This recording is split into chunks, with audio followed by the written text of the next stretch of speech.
Mystery of Lost Lake, written by Miss Lamp's class.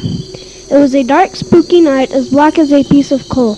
Anything could happen on this dark, black, dreadful night. For his class, the chaplains and the rangers were on their way to Lost Lake in the Kemmer Ranger bus. They had heard an old legend told by a sheep-eater Indian woman about an unknown creature that lived in Lost Lake. They decided to investigate the truth about this legend. They were restless to get there and began feeling that they were lost. Miss Lamp was starting to think they were lost too. An hour went by and they finally arrived at the Lost Lake Trail. They began their journey with flashlights to Lost Lake. When they arrived there, an unknown creature leaped in front of Miss Lamp, the rangers, and the chaplains. Miss Lamp shrieked with horror and exclaimed, "Step back, everyone! The creature could be sensitive to movement!" The kids began to babble. And the creature dove into the lake. It went underwater and vanished.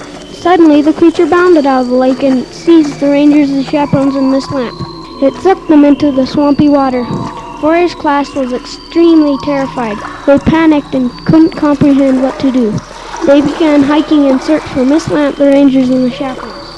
In desperation, they decided to yell their names. Mark, Melanie, Miss Johnson, Mr. Crane, Mr. Martinez, Miss Kessel. Is anyone there? There was no reply. They started exploring along the edge of the murky water. Suddenly, there was a shriek. It was Chanel. She had got her foot jammed in a badger hole, so everyone started digging. But soon the little hole had turned into a big hidden passageway. The passageway was as black as night, as big as a cauldron, and as deep as a caldera.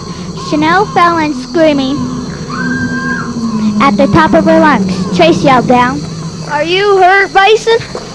"Very funny, Chase. This is no time for jokes," replied Chanel. "I think I broke my leg. Hurry up and come get me," yelled Chanel.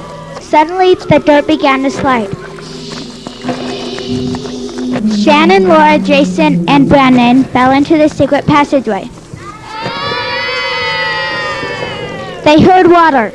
Jason said, "We must be under the lake in a secret tunnel because there's water leaking." "Oh great, what could get worse? We're under the lake. I have a broken foot.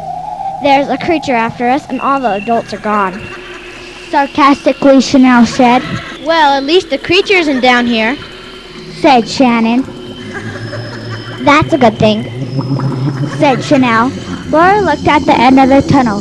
There was a bright, blinding light. "Maybe if we find out where that light is coming from, we can find our way out," replied Laura. Meanwhile, back at the top of the passageway, the other group decided to rescue their classmates by crawling down into the passageway. They climbed through gooey slime left by the creature. When they finally caught up with them, they explained to them what had happened. They also showed them Mrs. Lamp's hiking boot they had found on their way through the passageway. Suddenly, they all darted to the end of the tunnel. Finally, they got there, and when they did, they found Mrs. Lamp, the chaperones, and the rangers all tied up with vines and blindfolded with lily pads. The class discovered the bright light was Mrs. Lamp's flashlight. After the kids removed the blindfolds and vines, Addie asked, "What happened?" Mrs. Lamp said, "I don't know, but it seemed like we traveled around Lost Lake forever." "Hey, I hear pounding sounds. It sounds like the creature," exclaimed Jason. The kids rushed toward the footsteps. The footsteps went faster and faster and got softer and softer as they faded away. The creature disappeared. The kids were very disappointed. All of them huddled together and devised a plan to catch the creature. The plan was to set a trap by fetching a vine and tying a loop in it. They would jerk it when the creature passed by. The kids set the trap. Laura said, "How will we get the creature into the trap?" "We will make creature goo, of course. I read it in a creature capture book," said Amy. So they made creature goo. Its contents were swamp water, frog's legs, horny toad feet, and all the other gross stuff they could find. They stirred it all together in a cauldron they had previously found. They spread it around the trap. Finally, the creature came after 1 hour. The trap worked. They captured the creature. "What will we do with him?" Asked Jessica. "We will keep him," Said Evan. "We can take him to school with us," Said Amanda. After a little convincing, Miss Lamp finally said, "Yes?" They brought him home after they convinced the bus driver, Alden, that it was fine, since it wasn't in the rule book. When they finally returned home, Miss Lamp had a new student, a green slimy student. They told all the other students he was a foreign exchange student, and they believed him. The next day, they got a call from the Rangers, Melanie and Mark. They said that Lost Lake was missing. When Miss Lamp reported the news to the class, the creature had the biggest smile I've ever seen. He was smiling from ear to ear. All the kids turned to look at the creature. Okay, what did you do with the lake? Asked Abby. Yeah, what did you do with the lake? Asked Riley. The creature just kept smiling. I guess we'll just have to return him to Yellowstone.